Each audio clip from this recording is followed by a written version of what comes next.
すごいこと僕発見したんですよ。もともと青竹だったんですよ。これがこうなったんから。はい、皆さんこんにちは。竹虎4代目です。さてですね、皆さん今日はね、すごいカゴを皆さんに見ていただきたいなと思ってね、お客様から、修理のためにね戻ってきたゴミ箱です。実はお客さんがね、お父様が体が壊されて入院されてる時に、こういった起き上がりのベッドがあるじゃないですか。昇降式のベッドで、それにね挟まってこんなにボロボロにこの口の部分がこんな壊れてしまったんですって。壊れてしまって、お父さんが残念がってたって、この竹が壊れてしまったずっと言ってたのを3年間ずっとやっぱりお父さんそれ亡くなってしまうってずっと思ってて、でなかなか手をつけられなかったんですって、このカゴに。でそれがようやくですね、3年経って気持ちも一区切りついたんでしょうかね。竹虎さんで直してもらいたいということで届きました。ちょっとかなりねこれ壊れてたんで、こんなボロボロにね、これ難しいなと思って手直しうちでするとこう高さも低くなるしね、最初はどうしようかなって正直思ってたんですよ。お客さんのやっぱ思いがね、お父さんの思いどうしても直してもらいたいっていうことなんですよ。ちょうどうちこういった白竹も今ないしね、虎竹になってしまうんやけど、そしたらできるだけ直しますわということで直させてもらいました。そしたら見てください、これを皆さん。すごいよこれ。菊底編みって言ってね、菊底にこう編んどいて、で縦にこう伸びる立ち上げたひごにこの長いひごをこう巻きつけていくんですよ。長いでしょ、長いでしょ、このひごがね。ひごがほどけてしもうてどうしようもなかったんやけど、うちの職人がすごいよ、虎でやりました。この部分だけはね、これぐらいはちょっとね低くなってるんですよ。この厚みぐらいは。これで分かりますか、これねじり編みね、同じような、これだから同じひご幅に同じ厚みにとって、で同じようなねじりを入れて編んでんですよ。このねじりの表情同じでしょ。こっちのねじりが表情同じじゃないですか。で見てください、これこの感じ。これね、おそらくね新しいカゴからだいたい50年ぐらい経ってます。これ50年ぐらい。塔の色もねこんなに茶色になってるけど、でここなんかも抹茶色になってるじゃないですか。けど皆さん、もともと塔ってこんな色ですよ。この塔が50年経ってこの色になってしまったんですよ。で見てください、これちゃんとですね、この塔の巻き方も、うちのカゴこんな巻き方しないんですけど、できるだけお客様のカゴに忠実に作ろうということで復刻したんです。でお客さんの元へもうそろそろお届けできると思ってるんですけどね。油抜きにはね、湿式と乾式っていうのがあって、湿式っていうのは湿った式って書くんですよ。それを熱湯で油抜きしていくんです。乾式っていうのは竹虎の虎竹みたいにね、ガスバーナーの火で、あるいは昔は炭火だったんですけどね、火を直接当てて、でそれで油抜きしていく方法なんですけど、これね湯抜きして白竹にして、でそれで編み込んだカゴとばっかりずっと思ってましたけどね、皆さんよくよく見たらよ、すごいこと僕発見したんですよ。これね菊底編みしてるんやけど、かすかにね青みがかってるんですよ。青が残ってるんですよ。つまりこれね、もともと青竹だったんですよ。青竹で編んだカゴが50年経ってこんな色になっとるってことですよ。すごくないですよ。ちょうどね今ね、今回新しく作った足付きの温泉カゴがあるから、でこれと同じですよ。言うたらね、皆さんこれがこうなったんやからね。これできたばっかりです、この間。これ50年経ったらこうなるんですよ、色が。すごいでしょ。でなんでここの色だけ残ってるかっていうと、ここはほら火に当たるじゃない、この周りは。けどそこの部分はずっとこう日陰になったまんまでしょ。だから50年経ってもこういった青みがかすかに残ってるんですよ。でほら見てこれもちょうど菊底編みですから同じですよ。このお尻の部分ちょうど菊底になってるでしょ。もともとはこっちのやつもこの色変わった、これもこんな色だったんですよ。でこれがやっぱりその底についてるがゆえにこの青みが残ってるんです。で要はですよ皆さん、これもともとはこういった間だけでさらさずにそのまま編まれたカゴやっちゅうことなんですよ。いやーもうね、もう感動したわ僕これで。竹ってほら間だけ切ってきてこんなになるわけじゃないですか。青々として気持ちいいですよね。けどやっぱこれがね竹の本来の顔じゃないんですよ。もちろんこれも顔ですよ。人で言うと青春時代ですこれ。それがでもね20年30年40年じゃ50年経ってこうなってくる。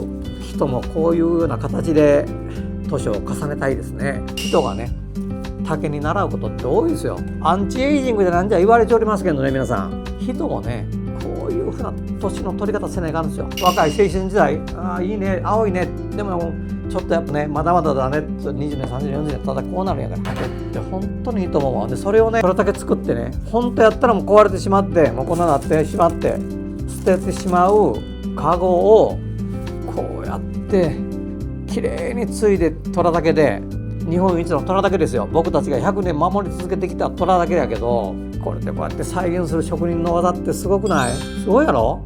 いや本当カメラの撮ってる人がね言ってるよ。もう本当にそうやもんね。ほんまにこの塔の色だってこの真っ白いよ。こうなるんよ自然に。すごいやろ？でまあこうやってね、新たな50年経った過去が第二の人生を歩み出します。今エコだなんだ言われてるけど、昔の江戸時代からの生活ってやっぱりすごくエコなんですよ。今プラスチックができてもう壊れてしまったらすぐ捨てるって文化になってるでしょ日本も。ここ30年40年で。でもそれより前の日本はやっぱりね、こうやって壊れたら壊れたところを丁寧に直して処理するのが当たり前だったんですよ。これ飯かごですよ。昔ご飯炊くでしょ。で炊いて昔みたいに保温ジャーも何もない時は飯かごに入れて軒先にこう吊るしとくの。僕が小さい頃はまだうちの軒先とかこれ吊るしてました。色すごい変わってるでしょ。これ竹表皮ついてるじゃない。この竹表皮を薄く剥いでるんですよ。磨いてるの。この皮を取るので、取ったらねまたそれはそれでもう磨き細工って言ってね、ちょっとこシミあるやんか、節のとこに傷もあるやんかね。これが全部なくなって均一の美しい竹ひごになるから、それもね磨き細工っていうのは経年変色が早いんですよ。だから同じような年数経ってても皮のついたのこれ磨きこれ随分違うでしょ色合いが。そういった飯かごなんやけど、でこの飯かごに入れてこうやって保存することでね、風通しのいいところでね、高知とか暑いからすぐやっぱりご飯にダメになるから風通しのいいところだからこういった通気性のいいザルっていうのはすごい珍重されたわけでもこれねやっぱ蓋が壊れたりなくなったり、特にこの足の部分ですよ。足が壊れるのだからこれもちょっとこう色が違うでしょ。今色が全く違うやんか。これこの間これ足やり替えたんですよ。安定してるでしょ。蓋の部分もここの色とここの色と随分違うでしょ。こっちはほんと古いんやけど、これはね確か5年ぐらい前に蓋だけ付けて変えたんですよ。これだけ色が違う。ほんでこれちょっと蓋開けてみたいけど、この蓋の開け方も僕は何回も言ってるから皆さんよく覚えてると思いますけど、ここねここ持ってこうやって開けたらダメよ。これも飾りだから。これ竹のひごの厚いところ節のところを削って刺してるだけだから、これ弱いです。これ飾りです。飯かご開けるときはこう分かる？ふっと開くからでこれで開けるんですよ。光の当たる部分はこれだけ茶色っぽく変わってるやんか。色がじゃじゃーんと白いやろ。内側白いでしょ。これだけ違うんよ。色全然違うでしょ。だからこれが経年変色です。でもねこれもこの本体自身も元はこんなんだからね。こんなんですよ。これが50年経ってこんな色になるから。もう竹の経年変色ってすごいよ。そして50年経ってもねまるで新品そのもの、堅牢そのもの、やっぱりこの竹の丈夫さたくさんの方に知ってもらいたいなと思ったりしてますけどね。たまたま今回ね間だけでやってますけどね、昔の飯かごってもっと大きかったんですよ。なんでか分かります？そう大家族だったからですよ。だんだん家族の一世帯の人数がだんだん少なくなってきて、でこういったかごとかざるっていうのもだんだん小さくなってきた。ご飯も炊く量が違ってきたでしょ。だから僕がいつも竹は世につれ人につれって言うけど、だってうちのお父さんなんかもう本当一人でね5合ぐらい食べてたかな。竹が食べるって言って、昔はおかずも少なかったしご飯ばっかり食べたんですよ。で、竹が食べるって、竹の力仕事やってきてご飯もたくさん炊くし人数も多いし、でこういった飯かごもこれって小ぶりな方ですよ。こんな大きくなった。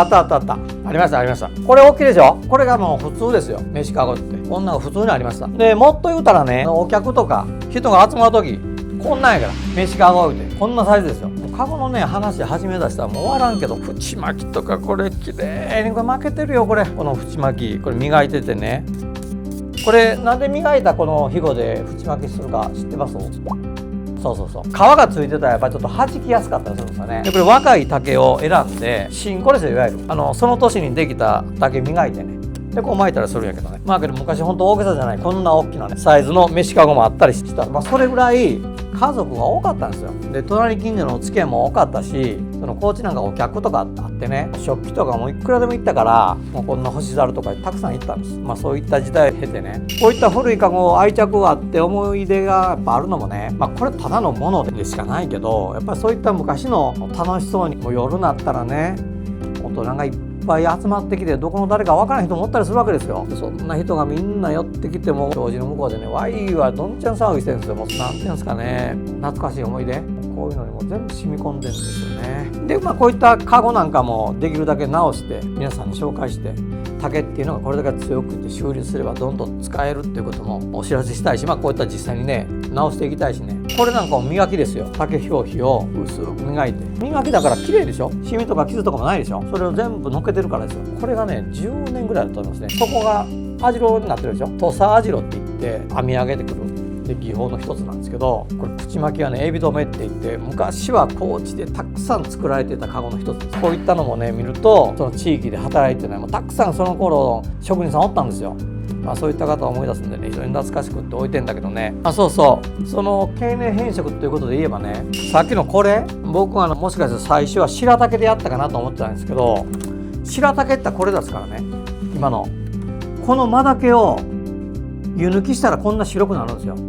でこの白くなったこの白竹でこういったカゴを編むんですよ。で最初はこう思ってたの。これでこの白竹がこんな色になったのかなと思ってたけど、やっぱり違うわ。50年経ってやっぱこれじゃなくてこの青竹がそのまま50年経ってこんな色になったんやと。そうって思えばもうこのカゴやっぱりお客さん言うように大切やね。お客さんでお父さんとの思い出があるんやろうけど、それ以上にねやっぱりちょっと青っぽいもんね。全体的にねほらちょっと青みがかってるもん。こうやって見たらそれが何十年か50年経ってこういった飴色になってる素敵なカゴですよ。ちょうどほんでこのねこのさらしの白竹が50年経ったのはこんな色ですよ。丸型の三段弁当箱なんやけど、これ50年経ってるっていうのははっきりしてて、なんでかっていうとねこれも作る職人さんおられなくなって今も廃盤になってる商品なんやけど、一番最初に50年前にこの三段弁当箱を作り始めた時のプロトタイプなんですよ。これ一番最初の形なの。その時はね何が違うかというと、これうちでこれもう15年か近くずっと売ってました。でその時のお客さん、昔からのお客さんとは知ってると思うんですけど、持ち手が角やったでしょ。これと同じようにで角の方が作りやすいんですよ。これ丸でね3段にこれ手つけるって大変なんですよ。実はこれ綺麗にこう丸ならんから竹ひごって均一にやったとしてもなかなかこうならないんですよ。で最初の1個はこうやって作ったけど、あまりにもここに手間かかりすぎて2個目からこれにしたんですよ。この角の持ち手にね。だからこれ最初に作った50年前のカゴっていうのはよくわかるんやけど、割とほんで最初に作ったやつだからね、実はなんか娘さんか誰かに渡そうかなんか言ってたね、職人さんは。で大事にねしまってたんですよ。で割と外にも出してないしね、あんまりその50年前でも経年変色ちょっと少ないんやけど、でもこの白竹が50年経ったらこんな感じになるんですよ。こんな感じ。ちょっとこれとはまた違うよね、経年変色の具合が。その経年変色の具合っていうのはお客様の使い勝手とかね、どんな風に使われたかということに大きく関わってそれぞれ違うんですけどね。真竹のさらしの白竹が50年経って経年変色したのと、この青竹がそのまま50年経ってこうやって変色したのとやっぱり随分違うね。ましてやその磨いたひごが50年経ったらこんな色になるからね。こんな赤茶けたすごいやろこれ。これほら、これはちょっと足がもう壊れてるよね。足が割れてるでしょ、こんなにね。やっぱりどうしても丸竹なんで割れるんですよ。でそれをこれはきれいに修理してます。がっちり固定されてる。もう新品と使えるね。竹はね奥深いよ。日本人と竹の歴史ってあんた4000年5000年だから、縄文遺跡から出てきますから、出土してるの全く同じだから、編み方が今とすごくない。だから何千年もの間こんな四つ目編みは四つ目編み、六つ目は六つ目、網代は網代、ずーっとつながってきてるんやから。先人からその時代からずーっと変わらずずーっと編み込んできてるわけで、それがやっぱ大きさが変わったり形が変わったりしながら、でもそれでも日本の竹を使いずーっとこうつながってきてるっていうことにね意味感じるよね。もうねそういったことをねこれからの若い人もね知ってもらいたいなと思ってます。いや今日はね一つのお客様のこの修理をさせていただいたご縁からね、虎竹を使ってこう修理させてもらったっていうのもありがたいし、職人がねこの遠巻きを全く同じようにこう再現して、頑張ってやってくれたっていうのを感慨深いし、それでちょうどたまたまねこれ青竹で作ったっていうのを発見して、青竹の湯かご、温泉かごできてきたばっかりだったし、ちょうどいいタイミングでねいい動画が撮れたんじゃないかなと思ってます。でこれはねどうしてこの足がついてるんだったっけ。今までの温泉かごこれ足についてませんでしたよね。そうこれを持ってねお風呂に入る人がいるんですって。普通はね湯かごとかって湯巡りあれなんか一つの温泉街でもいくつか温泉でこう回れるそうなんですよ。私この温泉好きこの温泉好きみたいなことでね温泉巡りができるそうなんですけど、自分が泊まる旅館以外でねでその時にこう下げていく温泉かごなんですけれど、それぞれのその脱衣場に温泉かごの置き場みたいなところがあるそうですね。でもやっぱりその女性の方とか特にね自分のシャンプーとかありますもんね。自分のソープとかね石鹸とかあるからそれからタオルとかねそんなの入れて浴場まで入っていくんですって。で浴場まで入っていって自分のこう傍ら置いてこうから髪洗ったりするんじゃないですかね。男の人だったらこれひげ剃りなんか入れて中に持っていくと。で持っていって置いた時にやっぱ足がついてた方が濡れない。だからこう湯流れていくから濡れずに使えるよということでやっぱ足つき作ってくださいというお客様のねリクエストもあって今回からのやつはね足つきにしてます。今日はねいろいろとご紹介させていただきました。なんか質問ある？そうですね。大体今日お話ししたのはね間だけが多いねというか間だけばっかりだね。ただここ取るだけなんでこれ8個だから日本の竹細工っていうのは大体間だけが使われるんですよ。ただですね高知県の場合は間だけが少なかったこととそれと孟宗竹が身近にたくさんあったことで孟宗竹って太くてね実が厚いんですよ。で何がいいかというと実が厚いのでその実を何枚にも取って材料がたくさん取れるっていう利点があったの。